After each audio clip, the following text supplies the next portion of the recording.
स्वागत है अगर अभी चुनाव हो तो में। अब बात लोकसभा की 14 सीटों वाले राज्य असम की करते हैं। असम में किसको कितने वोट मिलेंगे अगर अभी चुनाव हो तो? सर्वे में इस सवाल पर सबसे ज्यादा 44% लोग कांग्रेस को वोट देने के पक्ष में दिखे। इसके बाद 19% लोग बीजेपी को, 10% AIUDF को और 11% लोग AGP को वोट देने के पक्ष में थे। कौन बने प्रधानमंत्री?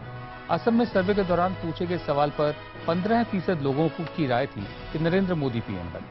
14% लोग राहुल गांधी के साथ में थे, तो वहीं 9% लोग मनमोहन सिंह को पीएम बनाने के पक्ष में थे। खास बात यह है कि 59 लोगों की पीएम को लेकर कोई राय नहीं थी।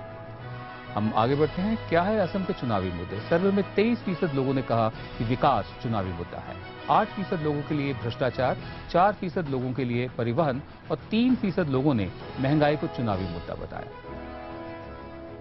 अब इससे पहले कि हम असम के नतीजों पर चर्चा करें, संजय कुछ कहना चाहते हैं उड़ीसा को लेकर। आप कुछ कहना चाह रहे थे? उड़ीसा की जो बड़ी स्टोरी हमको दिखती है CSDS के सर्वे के मुताबिक वो ये है कि यहां पर बीजेपी दूसरे नंबर पर आ रही है वोट शेयर के मुताबिक, और कांग्रेस को 2 नंबर के पोजीशन से धक्का देकर के तीसरे नंबर पर ले जा रही है। यानी बीजेपी का यहां पर अपसाइड पिछले सर्वे के मुकाबले इस सर्वे में काफी बढ़ा है। पिछले 2-3 सप्ताह का खेल है जी। कुमार केतकर साहब,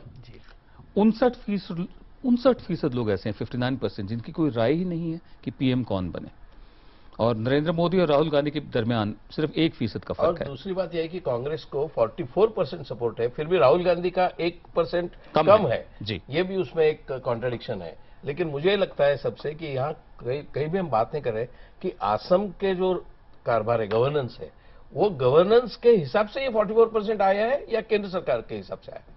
जैसा सवाल बाकी राज्यों में किया था।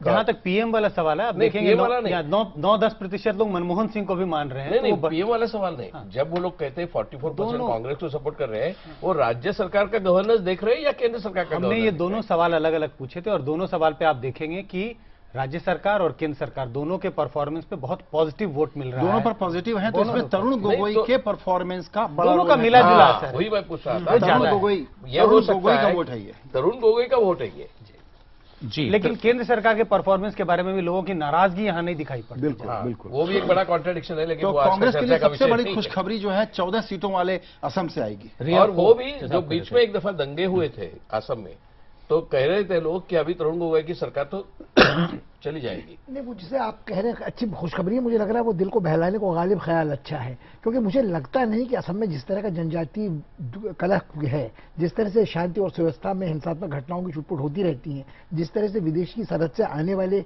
नाजायज बिन बुलाए मेहमानों को लेकर पूरा वहां की जनसंख्या का चेहरा बदला है, ये सारी चीजें दरकिनार हो जाएंगी। और हम गण संग्राम परिषद भले इस समय नजर नहीं आती। इसमें एक और बात यह है कि जो अपोजिशन जो है, आप देखें पार्टियां कांग्रेस के विरोध में बहुत सारी पार्टियां, लेकिन वो बिखरी भी हैं। AGP है, BJP है, AUDF है, और भी छोटी छोटी पार्टियां हैं। तो कांग्रेस के अगेंस्ट जो वोट है वो पूरा बिखरा हुआ है जी। आप AGP के बारे में कुछ कह रहे थे? AGP जो नजर नहीं आती, जो नजर नहीं आती, मगर उसके जो समर्थक हैं, क्या वो अब सीधे सीधे कांग्रेस को वोट दे देंगे? ये बात मेरे गले के नीचे नहीं उतरती। अच्छा, एक दिलचस्प बात और विनोद जी, ये सर्वे बताता है कि AGP और BJP का गठबंधन हो भी जाता तो इसके समर्थन में भी बहुत लोग वहां नहीं है। देखिए, इसमें दिलचस्प ये भी है कि 2009 में एक्चुअल पोल परसेंट कांग्रेस का 34.9 है और इस समय इसमें प्रोजेक्शन 44 का। 44, यानी कांग्रेस के लिए सचमुच बहुत अच्छी बढ़ गया है, बहुत अच्छी खबर है कि 10% बढ़ गया है। किस आधार